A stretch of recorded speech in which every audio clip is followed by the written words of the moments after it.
সবুজ প্রকৃতির মাঝে হারিয়ে যেতে কার না ভালো লাগে। আজ আপনাদের নিয়ে এসেছি এক অসাধারণ জায়গায়।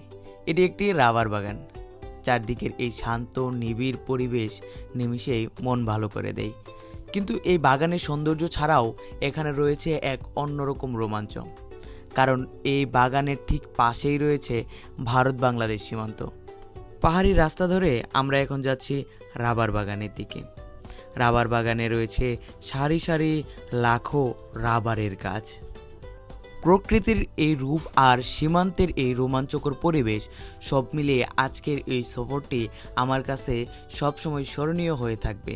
বর্ডারের পাশেই ইন্ডিয়ার দাদাদের দেখা যাচ্ছে। আসসালামু আলাইকুম গাইস, আমি আছি এখন হচ্ছে রাবার বাগান। আমার এই পাশে হচ্ছে রাবার বাগান, যে জায়গা থেকে হচ্ছে রাবারগুলো উৎপন্ন হয়, আর রাবারগুলো সংগ্রহ করা হয় যে জায়গা থেকে। আর আমার হাতের ডান পাশে হচ্ছে ইন্ডিয়ার বর্ডার। এখানে হচ্ছে ইন্ডিয়ার রাস্তা, ইন্ডিয়ার মানুষ, এগুলো হচ্ছে দেখা যাচ্ছে, একদম খালি চোখে দেখা যাচ্ছে। আর ইন্ডিয়ার রাস্তার কাজ চলতেছে, এগুলো হচ্ছে টোটালটাই দেখা যাচ্ছে। আর আমার এই সাইডে হচ্ছে ইন্ডিয়ার বর্ডার। তো ইন্ডিয়ার বর্ডার এখান থেকে একদম কাছে, এখান থেকে বর্ডারটা হচ্ছে খুব ক্লিয়ারভাবে হচ্ছে দেখা যাচ্ছে। এই লোকেশনটা হচ্ছে শেরপুরের সন্ধ্যাগড়া রাবার বাগান, শেরপুর ঝিনাইগাতি উপজেলার আর কি।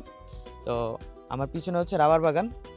যারা এই জায়গাতে আসতে চান তারা হচ্ছে শেরপুর ঝিনাইগাতি হয়ে তারপর সন্ধ্যাগড়া হয়ে তারপর হচ্ছে এখানে রাবার বাগান আসতে হবে। আমি এখন ঠিক যে জায়গাতে দাঁড়িয়ে আছি, আমার একদম পাশে স্পষ্ট দেখা যাচ্ছে ভারতীয় সীমানা। কাঁটাতার ওপারে ভারত আর এপারে আমাদের বাংলাদেশ।